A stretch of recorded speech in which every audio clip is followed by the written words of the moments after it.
In the spring of 1879, the small frontier town of Redwater Crossing sat trembling beside a river that could turn from a trickle to a monster overnight.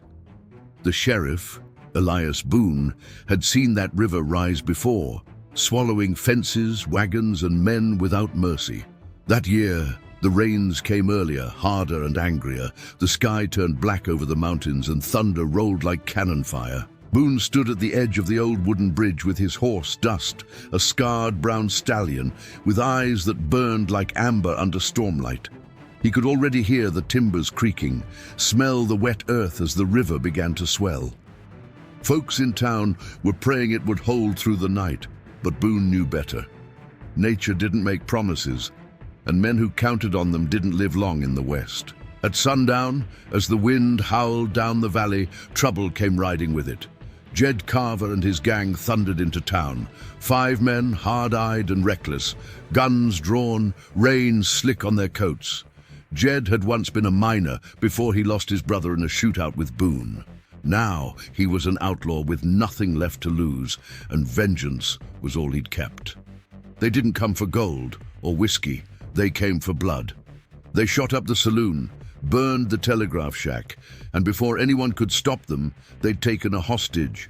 Mary Collins, the school teacher who'd never once backed down from teaching the miners' children their letters, even when bullets flew outside. Boone stepped out into the muddy street, calm as the eye of the storm. "Let her go, Carver," he said. The outlaw's grin was wild beneath his dripping hat. "You come get her, Sheriff. You and that damn horse of yours. Let's see how far your justice swims." And with that, they galloped across the bridge to the far side of the river, heading for the abandoned Black Ridge Ranch. The bridge groaned under their weight. Boone's jaw tightened. He could already see the ropes fraying, the wood bowing beneath the fury of the current. He turned to the crowd.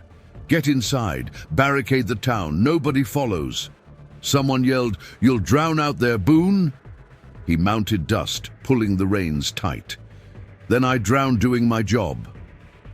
The rain fell harder, slicing sideways in the wind as Boone and Dust galloped toward the river.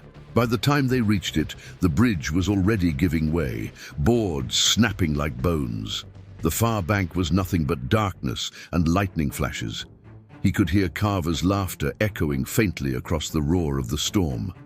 Dust stamped the ground nervously, his ears pinned back. Boone leaned forward, speaking low and steady. "You trust me, boy? We've got one shot." Dust snorted, as if to answer. The sheriff looped a rope around his own chest and the saddle horn, a lifeline in case the current tried to tear them apart. Then, with a deep breath, he kicked Dust forward. The horse leapt into the river, water exploding around them, cold as death. The current hit like a freight train, spinning them sideways. Boone held tight, his hat lost to the torrent, eyes burning from the rain. Dust fought with every muscle, his hooves slicing through the churning brown water, nostrils flaring. The world was thunder, lightning, and the taste of mud. Boone coughed, choking, but he didn't let go. "Keep going, Dust! Keep going!" he shouted, though his voice was swallowed by the storm. Somehow, step by brutal step, Dust clawed his way up the far bank, trembling and gasping, foam streaking his coat. Boone slid off, falling to his knees, clutching the reins. "You did it, partner," he whispered. "You damn well did it." Black Ridge Ranch loomed ahead, its windows glowing faintly through sheets of rain. Boone reloaded his revolver with shaking hands, his fingers numb. "Stay here," he told Dust, but the horse took a step closer, refusing. Boone gave a small nod. "All right then, we finish this together." He crept toward the barn first, where 2 of Carver's men were drinking by the door. Lightning flashed. Boone fired twice, fast, both men dropping before they even saw him. He moved to the house.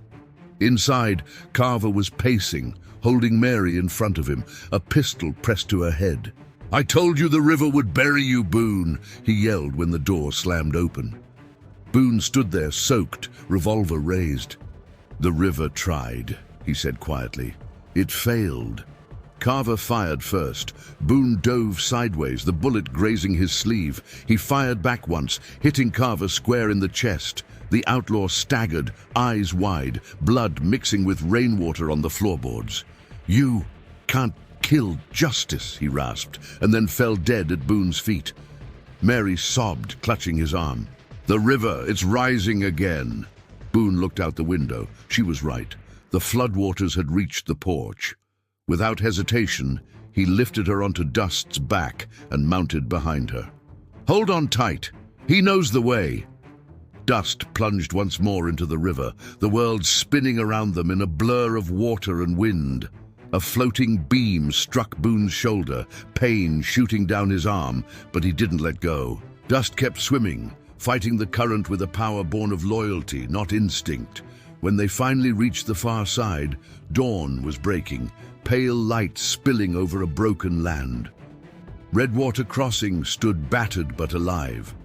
Townsfolk rushed from their homes, staring in disbelief as Boone and Dust emerged from the mist, Mary safe in his arms.